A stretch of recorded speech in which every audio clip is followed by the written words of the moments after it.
जय श्री राधा रानी सरकार की, जय श्री कृष्ण भगवान की, जय श्री गौरी शंकर जी भगवान की, जय श्रावण मास महत्यम की, जय सदगुरुदेव श्री बंसी वाले महाराज की। श्रावण मास का परम पवित्र समय चल रहा है और इस श्रावण मास में श्रावण मास महत्यम की कथाओं को सुनने मात्र से भगवान शिव शंकर जी की अनंत कृपा की प्राप्ति होती है।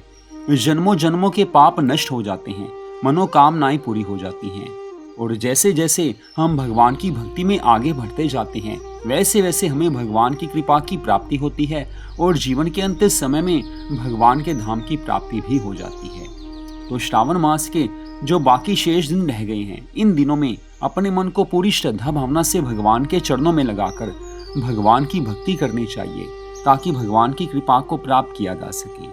तो श्रावण मास महत्यम के 22वें अध्याय की परम सुंदर कथा आज हम आपको सुनाने जा रहे हैं, जो कि इस प्रकार है।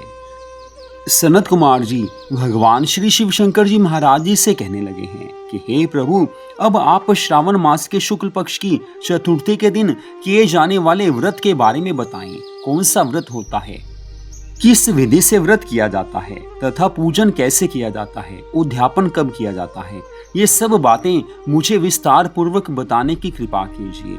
सनत कुमार जी के इन वचनों को सुनकर त्रिलोकीनाथ भगवान श्री शिव शंकर जी महाराज कहने लगे हैं कि हे सनत कुमार जी, चतुर्थी के दिन सुबह उठकर दंत धावन आदि क्रिया को समाप्त कर पुण्यदाता शुभ संकष्ट हरण नाम का व्रत स्वीकार करें। ये देवेश, आज मैं चंद्रोदय तक निराहार रहूंगा, आपकी पूजा कर तत्पश्चात भोजन करूंगा।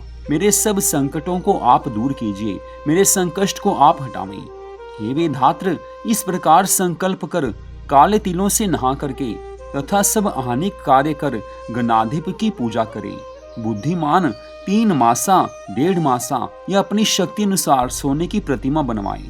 सोने के अभाव में चांदी या तांबे की मूर्ति बनवाएं। एकदम दरिद्र हो तो रमणीय मृतिका की प्रतिमा पहले रमणीय अष्टदल कमल के ऊपर वस्त्र के सहित घट का स्थापन करें। जल से भरकर पूर्ण मात्र तथा प्रतिमा रखकर 16 उपचारों द्वारा वैदिक या तांत्रिक मंत्रों से पूजा करें। हे विप्रवर, तिल युक्त श्रेष्ठ 10 लड्डू बनाएं, उनमें से 5 गणाधिप के लिए दें। भक्ति द्वारा देवता की तरह उस ब्राह्मण की पूजा करें। यथाशक्ति दक्षिणा देकर प्रार्थना करें। हे विप्र श्रेष्ठ, हे देव, आपको नमस्कार है। आपके निमित्त इन 5 लड्डुओं को तथा फल और दक्षिणा सहित देता हूँ। हे द्विज श्रेष्ठ, आप प्रेम पूर्वक ग्रहण करें। आपत्ति से मेरा उद्धार कीजिए। जो कुछ मैंने द्रव्यहीन कम या अधिक किया है, हे विप्र रूप गणेश्वर, वह सब परिपूर्ण हो। सुस्वाद अन्नों द्वारा ब्राह्मण को भोजन कराएं। चंद्र देवता को अर्घ्य दें। इस तरह विधि से व्रत करें तो गणाधिप प्रसन्न हो जाते हैं तथा मनोकामनाओं को पूर्ण कर देते हैं, सभी अभिलाषित पदार्थों को दे देते हैं। इस तरह से यह व्रत किया जाता है। तो भगवान श्री शिव शंकर जी महाराज जी ने सनत कुमार जी से आज की इस कथा का वर्णन किया है। मनुष्य जीवन भगवान की कृपा से मिलता है। 84 लाख योनियों में सर्वश्रेष्ठ ये मनुष्य शरीर है, लेकिन जिसके ऊपर भगवान की अत्यधिक कृपा हो जाती है, भगवान उसे सत्संग में जाने का अवसर देते हैं, कथा सुनने का अवसर देते हैं। जब वो कथा सुनकर अपने मन को प्रभु चरणों में लगा देता है तो वो मनुष्य भवसागर से पार हो जाता है। कथा सुनने का अवसर भगवान सबको देते हैं, लेकिन हर कोई कथा सुनता नहीं है। जिसके पूर्व जन्मों के पुण्य उदय होते हैं, उसका मन भगवान के चरणों में लग जाता है, वही भगवान की कथा सुनता है। कथा सुनते समय, भगवान के नामों का जाप करते समय अपने आप को भाग्यशाली समझना चाहिए कि मुझ पर भगवान की अनंत कृपा हुई है, जो मुझे भगवान की कथा सुनने का अवसर मिला है, भगवान के नामों के जाप का अवसर मिला है, भगवान की पूजा का मुझे अवसर मिला है। क्योंकि इस संसार में ना जाने कितने प्राणी हैं, कितने मनुष्य हैं, लेकिन हर कोई भगवान की भक्ति नहीं करता है। अधिकांश मनुष्य भोग विलास में फंसे हैं। अगर हमारा मन भगवान की भक्ति में लगा हुआ है तो समझ लेना भगवान की अनंत कृपा हुई है।